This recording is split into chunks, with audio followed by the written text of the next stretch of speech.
Hey guys, just wanted to show you the games I picked up today while I was out looking for some old retro stuff again. I went to CEX. You might have seen this bag from a few of my previous hunting videos, because this is really the best place to check, because it's basically like a pawn shop and you get people just looking for to make money off of anything in their house that's been in their attic or something, like old video games lying around. People just take like a box down without knowing how much it's worth these days, and they throw it away, and you can pick some great stuff up in these types of shops. I went to the British Heart Foundation, which is a charity shop here in the UK, and they had a couple of games. I was really tempted to pick up two of them. One was they were both PlayStation 1 games. One was Ridge Racer, but the case was cracked at the front, and I just thought, you know, I can pick it up online for pretty much the same price. And the other was Gex the Gecko. I was really tempted to get that, and I would have, but the fact is it had the Platinum logo on it, and I really don't like them Platinum games. I would have liked to just have the normal black label. But yeah, Gex is definitely one of my favourite games from my childhood, so I was tempted to get that, and I was really hoping he was going to be in PlayStation All Stars as well, along with Crash Bandicoot and who else? Oh, Croc. Yeah, I was really hoping those three would. For PlayStation All Stars, my four guys that I really wanted in it was Crash Bandicoot, Spyro the Dragon, Croc, and Gex the Gecko. I would have just loved to have them, but PlayStation didn't deliver on them. Anyway, so what I found, both PlayStation 2 games again.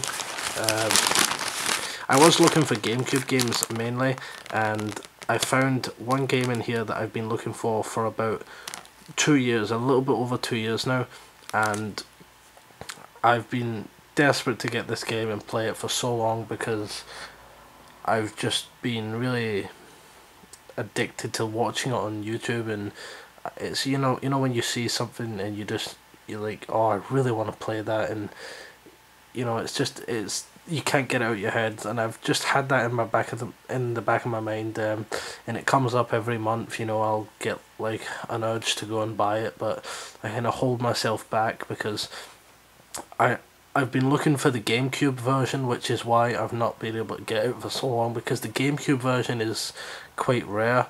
And when I say rare, I don't mean rare as in, you know, there's 10 in the world. I mean, you know, it's just very, very uncommon, and it still goes for about £40 to £50 on eBay, which is the price of like a new retail game for the 360 or PS3, and I'm not paying that. The most I'll pay is about £15, but even that, you know, I was hoping to pay a little bit less for, but because it's really uncommon, and also I want it in mint condition. But anyway, I saw it in the shop, and the price, I just couldn't resist for the PlayStation 2. The PlayStation 2 one is much more common, but still quite uncommon, so I was surprised they had it for this price. But anyway, I'll show you what I got first. So the first game I got was Chaos Legion. This one I never heard of before. I was on Amazon the other night and looking through the RPG section, because I had a craving to play some of the old, you know, like the Pokemon style top-down RPGs or the old Zeldas. I don't know why, I just had a craving for that. And I was looking for 3D Dot Game Heroes, I think it's called. Yeah, I was looking for like a really good deal on that in the shops as well, in the PlayStation 3 sections, but couldn't find a good deal on that one. I found an old used beat up copy that was about, what, £25, which is ridiculous, you know, for the condition it was in. But yeah, I remember seeing this in the PlayStation 2 RPG section, so I'm not sure if it is an RPG, because the gameplay footage I've looked at, it doesn't. It could be, but it looks you know, more like a Devil May Cry style game, or yeah, something like that. But yeah, this looks quite interesting, and only £2. It's got a really, you know, cool anime look to it, to the characters. In mint condition, this one. not had a look through the book yet, so let's hope that we get some colour. It seems like we will because of the, well, I mean, the disc is almost black and white, but oh, depressing, depressing. And it's quite a thin manual as well, actually. Usually when they're thin they are black and white, actually. Yeah, but I'm quite interested to get into this game. Probably won't play it for a while because I've got a few other games, but I just recognised the cover from Amazon the other night as soon as I saw it on the shelf. So and I remember seeing it on Amazon. It was £8 or £6 or something. So I just saw the £2 and I was like, I'll just get that in, and then I've got it if I ever get the urge to play it. But the next game I saw was, I just couldn't resist buying it, and because I'm just so desperate to play it now.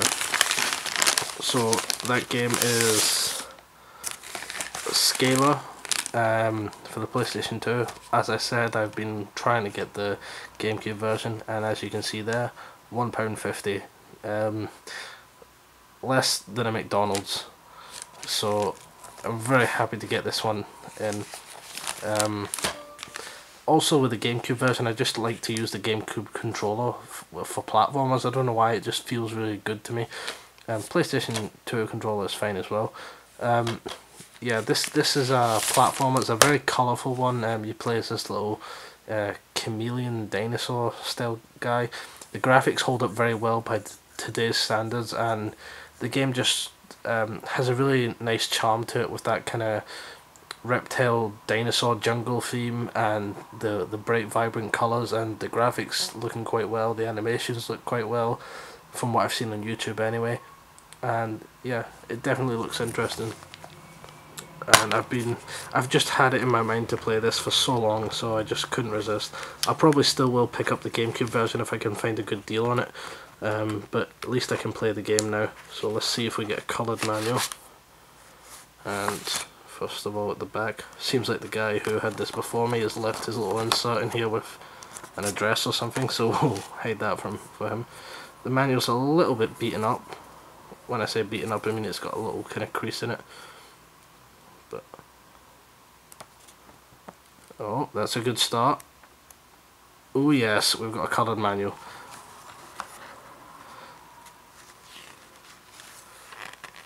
Yeah, that's really nice. See, I just love this when they... I know it sounds like I'm being a bit faggy or something, but you know when the old PlayStation 1 games, they had like all the enemies listed out like this. Look at this, it's just so nice with all the... I'm assuming this is enemies in the game. They had like all the enemies listed out, they had all the weapons with descriptions. You know, wow, look at this. It's just so... It doesn't... And the depressing thing is, it looks like the next generation of games is going to be all digital manuals, which I really hope is not the case. I love having the manuals with the game and the box itself. Look at this, it's just so cool just to flick through this. And you can see some of these creatures and you can see what I'm talking about. I'm guessing this is some of the creatures from the game. I've not seen these ones in the YouTube video, but they do seem similar, because I'm trying not to watch too much because I don't want to spoil parts of the game for myself, but you can just see how much creativity's went into the design of these creatures, and whenever you get a game like that, it's just a classic. It's really underappreciated, this game, as well. There's not that many people talk about it or even mention it, and it's definitely one of the hidden gems that reminds me of the little characters from the little folks from the start of Folklore for the PlayStation 3. But wow, look at this, this is like a mini art book on, you know, it's the type of thing that you get with the collector's edition of some games, you know. I'm almost at the end, it's quite a thick book as well. So anyway guys, these are the two games I got today. Thanks for watching. I still have a hole in my ass. I've been off work for about almost 2 months, but until last week when I started going back, so I'm back at work now, trying to catch up, doing a lot of overtime, which is why I've not been able to pump out any videos. But I am still collecting, still picking up games, and I'd really like your guys' help actually before I leave you.